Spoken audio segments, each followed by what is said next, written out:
नमस्कार दोस्तों, मेरा नाम है विमल सिंह। बालाजी स्टडी अड्डा में आप सभी का स्वागत है। फर्स्ट शिफ्ट जो मेल वाली थी उसको लेकर के सारे जितने भी क्वेश्चन ऑब्जेक्शन वाले थे उसको लेकर के हमने बात की थी। यदि आप देखना चाहते हैं तो वीडियोस में जाकर के देख सकते हैं, साइड में आई बटन में लिंक भी आपको मिल जाएगी। आज हम देखेंगे सेकंड शिफ्ट 24 अगस्त 2023 मेन पेपर जीके जीएस वाला जो है उसमें कौन जो भी ऑब्जेक्शन आपने कमेंट में बताए थे उन सभी को लेकर के। एक बात मैं ये बता दूं कि इससे पहले वाली जो शिफ्ट थी उसमें कई आंसर ऐसे भी थे जो बीपीएससी वाले ही सही आपको मैंने बताए थे।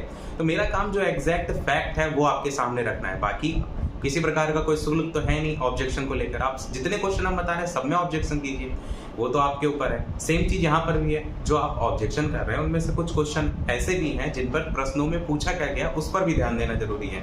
मेरा तो कुछ उसमें जाएगा नहीं, मैं तो आपसे कहूँगा सारे के सारे जितने मैं क्वेश्चन यहाँ पर बता रहा हूँ सब में ऑब्जेक्शन कर दीजिए।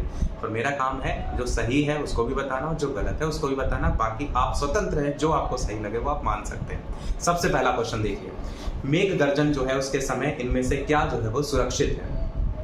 यहाँ पर आंसर जो दिया गया वो छोटे पेड़ के नीचे आश्रय लेना दिया गया है, जो कि बिल्कुल ही गलत है। एनसीईआरटी के कक्षा 8 की किताब में अध्याय 15 आपका जो दिया गया है उसमें आप जाएंगे, क्योंकि मैंने कहा है कोई भी रेफरेंस दीजिए तो आप हमेशा ये सोचिए एससीईआरटी या एनसीईआरटी का हो या कोई ऑथेंटिक बुक का हो। तो एनसीईआरटी में आप देखेंगे क्लास 8 में अध्याय 15 में आपको एक चैप्टर देखने को मिलेगा प्राकृतिक परिघटनाएं करके। इसी में ही आप जाएंगे तो यहाँ पर देखिए दिया है तड़ित झंझा के समय क्या करें और क्या ना करें। यहाँ पर लाइन आपकी खिंची हुई है कि यदि आप वन में हैं तो छोटे वृक्ष के नीचे शरण लीजिए। और अगर आगे ये भी लिखा है यदि आप किसी ऐसे खुले क्षेत्र में हैं जहां कोई शरण स्थल नहीं है तो सभी वृक्षों से काफी दूरी पर खड़े हैं। प्रश्न में आपके क्या पूछा गया था? प्रश्न में आपसे पूछ रहा था कि मेघ गर्जन के समय, वहां कंडीशन नहीं दी गई थी कि आपका वन में है या कहाँ वन में नहीं है। यानी कुल मिलाकर के इनमें से कोई नहीं आपका आंसर यहाँ पर सही होगा। छोटे पेड़ के नीचे आश्रय लेना भी गलत है, क्योंकि यहाँ क्लियर लिखा है यदि आप वन में है तो छोटे वृक्ष के नीचे शरण लीजिए, केवल वन में होने की कंडीशन में। पर अगली लाइन ये भी तो कह रहा है कि अगर आप किसी ऐसे खुले क्षेत्र में जहां कोई शरण स्थल नहीं है तो सभी वृक्षों से काफी दूरी पर खड़े रहें। वृक्षों से दूरी बनाने को लेकर के भी तो बात की गई है, इसलिए हम कहेंगे कि आपका यहाँ पर कोई कंडीशन नहीं दी गई थी मेघ गर्जन के साथ में, तो इसलिए आंसर आपका इनमें से कोई नहीं सही होना चाहिए। यहाँ पर कोई भी आंसर सही नहीं है। एनसीईआरटी का आधार बनाकर इस प्रश्न को आप आपत्ति दर्ज करेंगे तो डेफिनेटली आपको आंसर मिलेगा, सही मिलेगा। अगला है इनमें से कौन सा बांध है जो कि महानदी पर स्थित है। अब यहाँ पर आंसर कई लोग कह रहे हैं कि हीराकुंड बांध होगा, और इस क्वेश्चन को लेकर बहुत सारे कमेंट आपको देखने को मिले,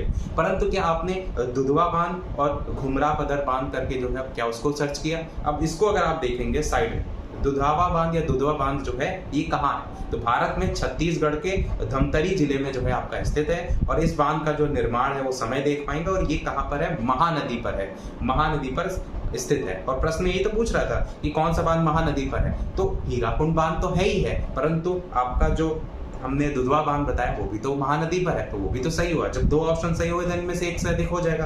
परंतु बात यहाँ खत्म यही नहीं हुई। अगर आप सी ऑप्शन देखेंगे घुमरा पदर बांध जो लिखा हुआ है इसको भी देखिए आप साइड में, इसमें क्या लिखा है? महानदी रिवर। इसके बारे में यहाँ पर इंग्लिश में भी देख पाएंगे, डैम्स इन महानदी बेसिन में। तो पहली लाइन में देखिए लिखा है घुमरा पदर डैम महानदी रिवर। तो जब तीनों के तीनों है तो इनमें से एक से अधिक तो ऑप्शन हो गई होगा। आप बिल्कुल सही हीराकुंड बांध, पर ऑप्शन भी तो देखिए बाकी, इसलिए इनमें से एक से अधिक जो आंसर दिया गया है वो बिल्कुल सही है।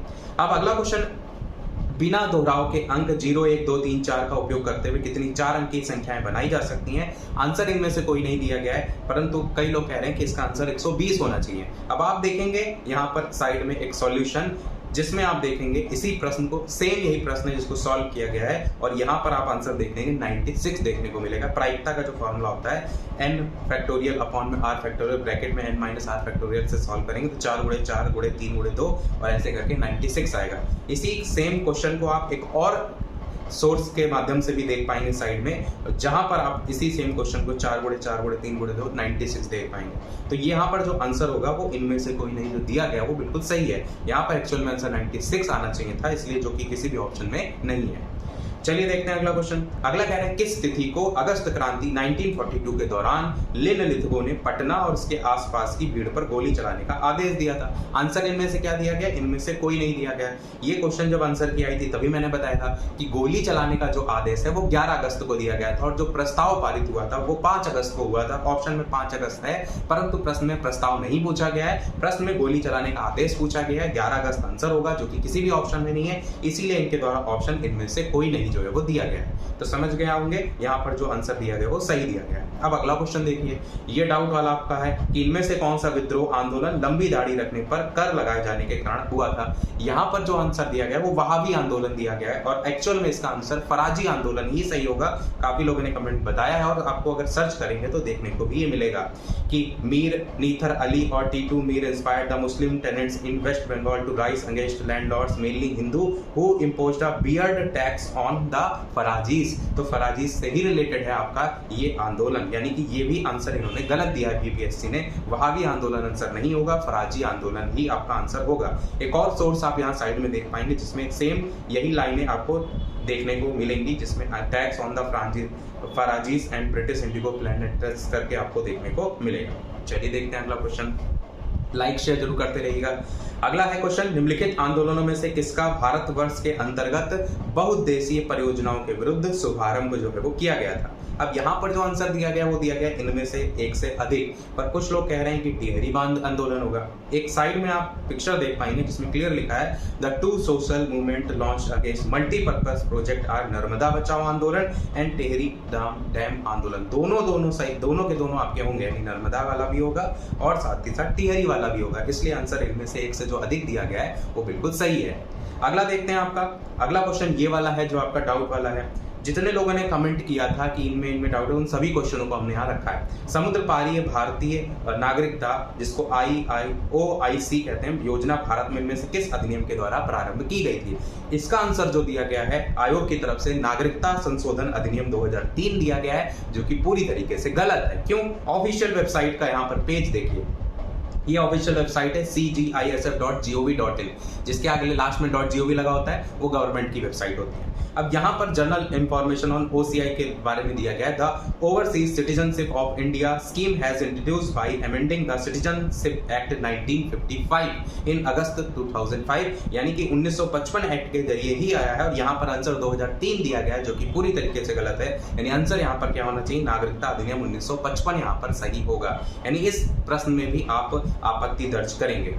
अब अगला क्वेश्चन देखते हैं। अगला क्वेश्चन है, मदन के भाई के अंकल कर्ण के पिता के भाई हैं, मदन और कर्ण में क्या संबंध जो है वो हो सकता है। यहाँ पर जो आंसर दिया गया है वो दिया गया है मदन कर्ण का भाई है, जो कि आपका सही भी है। पर किसी ने कमेंट किया था कि यहाँ पर आंसर इनमें से कोई नहीं भी हो सकता है। कैसे हो सकता है उस चीज को समझिए कि जब आप ये साइड में देख पाएंगे, जब आप इसमें रिलेशन बनाएंगे तो एक्चुअल में जो निकल करके आएगा वो कजन्स का निकल करके आएगा। यानी ऑप्शन में यहाँ पर भाई की जगह चचेरा भाई दिया गया होता, तब ये भाई वाला आंसर सही होता है। बाकी कई लोगों ने भाई लगाया होगा, तो इसका कोई मतलब नहीं कि आप आपत्ति दर्ज करें और जिनका सही उनका भी गलत हो जाए। परंतु अगर किसी ने है इस तरीके से कि उसका आंसर इनमें से कोई नहीं लगाया, तो उसने किसी ने कमेंट किया था, तो उसमें इसमें यही बात की गई थी चचेरा भाई करके, जिसको आप यहाँ साइड में देख भी पाएंगे। सेम वही क्वेश्चन है जिसमें आंसर में आप देखेंगे कजन्स आ भी रहा है, यानी यहाँ पर आपका कर्ण का भाई है जो लिखा है वो चचेरा भाई होता तो और ज्यादा सही होता। भाई भी सही है, पर आप जब मानते हैं कि इनमें से कोई नहीं, एक से अधिक ऑप्शन टाइप के दे रखे हैं, तो उसके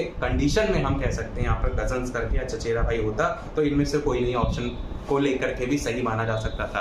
तो ये सारे क्वेश्चन थे, हो सकता हो इनमें से कोई क्वेश्चन हो जो गलत हो और इनसे छूट गया हो, क्योंकि मैंने जितने आप में कमेंट किए थे उन्हीं को यहाँ पर लिया है, तो आप कमेंट में अवश्य बता दीजिएगा। साथ ही साथ जिन भी प्रश्नों का सोर्स आपके पास हो और अच्छा, जैसे किसी NCERT या SCERT या फिर किसी बुक में दे रखा हो, तो वो भी कमेंट में अवश्य बता दीजिएगा, ताकि जो भी लोग आपत्ति दर्ज करें उस सोर्स का यूज कर सके और ज्यादा से ज्यादा आपत्ति जो है वो दर्ज हो सके। और जिनके भी नंबर 1-2 नंबर कम आ रहे हैं, 1-2 नंबर से मेरिट्स में हो सकता हो आगे कंडीशन बने की रह जा रहे हैं, तो उनको जो है वो हेल्प मिल सके। तो यही था हमारे इस अपडेट में। वीडियो लाइक शेयर सब्सक्राइब अवश्य कीजिएगा। मिलते हैं अगले अपडेट में, तब तक के लिए नमस्कार, जय हिंद।